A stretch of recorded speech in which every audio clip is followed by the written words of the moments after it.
การพบกันรอวางในน้ำเทพนนท์ใสเทพนนท์ใสไล่บี้กับแก้วฟ้ามีใสลงน้ำที่สองจะหนีได้ตลอดเป็นไฟต่างคนต่างอัดต่างคนต่างพายต่างคนต่างเบียดต่างเสียดต่างสีหนีกันยังบ่ออกพี่น้องเอาเลย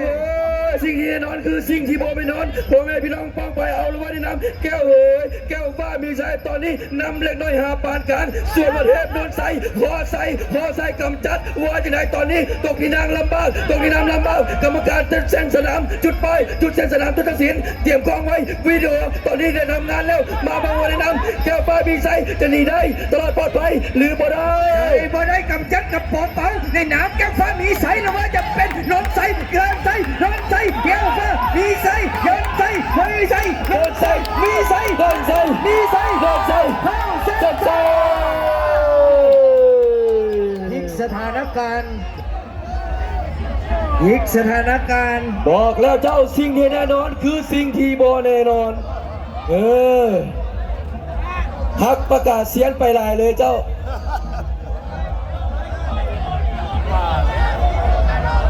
ในรอบห้องชนะเลิศคู่ที่สอง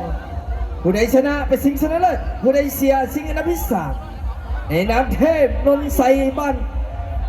หวยกระบะอยู่เบื้องฝั่งลงน้ำที่หนึ่งลงน้ำทุ่งสีแดงพบกับแก้วฟ้ามีใสบ้านปุ้งนาดีเมืองใสผู้ท้องแขวงสวรรณเขตผู้ที่จะไปสิงชนะเลิศได้แก่แก้วฟ้ามีใส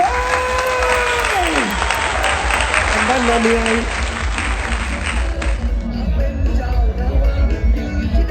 บ้านพี่เมืองน้องบ้านใกล้เงินแข่งเจ้าสายเด่นติดจอดกันเลยแหละนะ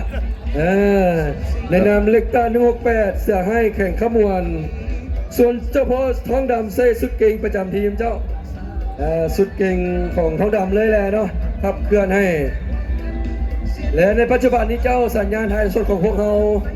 เรียกว่าประสบปัญหาเนาะพอสามารถยิงไล่สดได้เนื่องด้วยอยู่ที่บุ้งกวงเจ้าเกิดเหตุตายส่งสัญญาณขาดเนาะไอ้ใหญ่เพิ่นผู้มาประจำสนามกับพวกเขาของลาวโทรคมเพิ่นก็เฮ็ดหน้าที่เต็มที่แล้วเจ้าซอยพวกเขาตั้งแต่เศร้าจนฮอดปัจจุบันทีมใดเมื่อบ้านใดจะเข้าไปสิงชนะเลิศเจ้า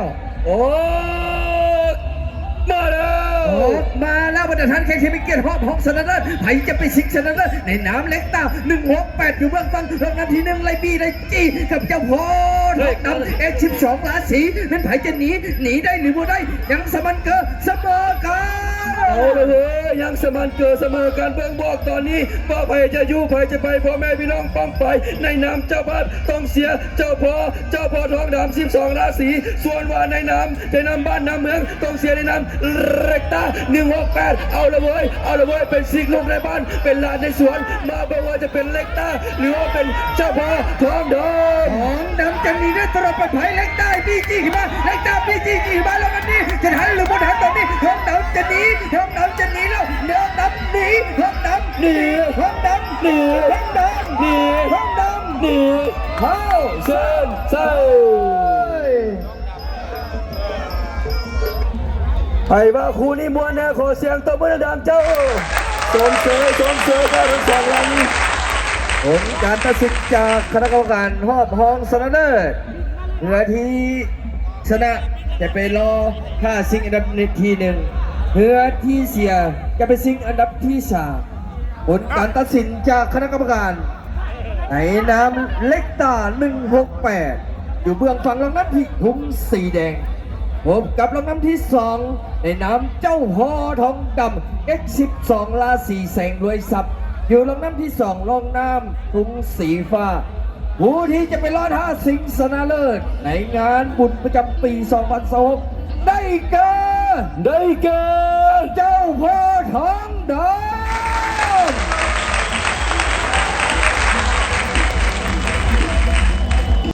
ว่าเป็นไผจะสามารถเอาชนะกันได้ในนามเล็กตา168เสือให้จากคำวันโอจรมาพบกับเทพนนท์ใสหินบุญนาทีตื่นเต้น นาทีระทึกใจเจ้า สายตาจับจ้องหัวใจและมองที่โดนจุดไปเสื่องพวกเขาจะทำการแข่งกันเป็นคู่ซีกันนัดที่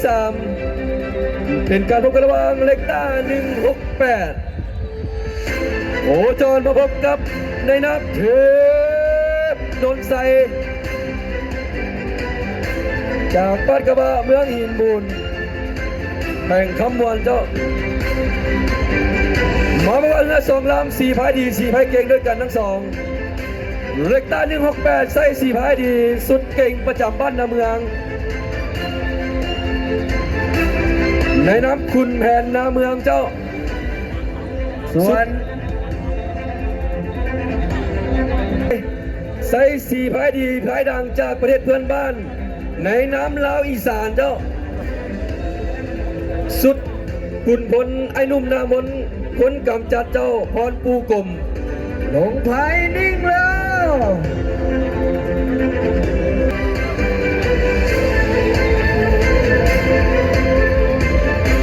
บ่ได้กันเจ้าบอกแล้วว่าหอบลึกๆแต่หัวแมงนี้เดียวก็บ่ได้เจ้าโอ้มาแล้วมาตรฐานแข่งทีมเป็นเกียรติผู้ชมผู้เชียร์ที่เขาเป็นการพายชิงอันดับที่ 3ชิงอันดับที่ 3ในน้ำเทพนนท์ใสลงน้ำที่ 2ไล่อัดไล่เบียดไล่เสร็จไล่สีกับเล็กตา168ลงน้ำที่ 1เป็นไผ่จะเป็นไผ่จะอยู่เป็นไผ่จะไปอุตลบกบลำน้ำที่อ่างเก็บน้ำบ้านห้วยนางเลี้ยวแล้วเว้ยพ่อแม่พี่น้องปังปลายปลารับปลาไหลปลาน้อยปลาใหญ่ตัวเย็นกันหนีไปให้ไกลตอนนี้เรือเขาจะแข่งกันออกไปก่อนมาเบิ่งว่าในน้ำเร็กตา168เสือหายจากแข่งคำบวนหัวจอยมาพบไก่มาพบกันเทพนนท์ใสจะเบิ่งตามสายตาตอนนี้เทพนนท์ใสตีแหงแซงแล้วฟันมันสัตว์ออกมาแล้วสอดแล้ว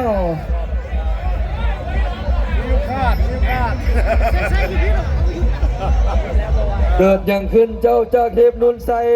วางใบพายจะ200 เมตรจะฮอดเส้นใสแต่เนื่องด้วยเล็กต้า168เจ้า4 พายดีจากสปปลาวพบกับ4 พายเทพนนท์ใสเดี๋ยวเรามาการตัดสินจากคณะกรรมการผู้ทรงเกียรติผลการตัดสินคู่สิงห์อันดับที่ 3ผู้ที่ชนะจะได้ครับพันทีในพร้อมด้วยเงินสด5 ล้านกีบอันดับที่ 4จะได้ครับเงินรางวัล3 ล้านกีบพร้อมด้วยขวัญจึงเป็นการพบกันระหว่างเล็กต้า168อยู่เบื้องฝั่งลงน้ำที่1ถุงสีแดงอกเทพนนท์ใสบ้านห้วยกะวาเมืองอินบุญลงน้ำที่2ผู้ที่ 3ได้แก่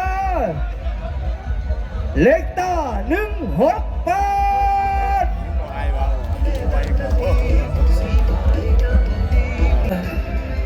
ลำพญามหาไซ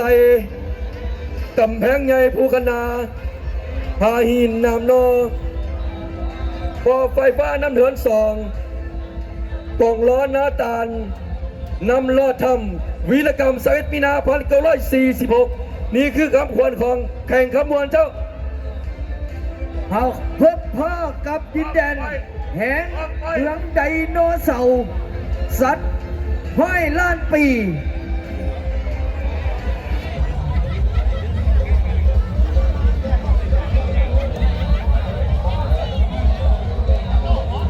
การคำเกิงเกี่ยมสะบัดชุงพ่อแม่พี่น้องป้องไป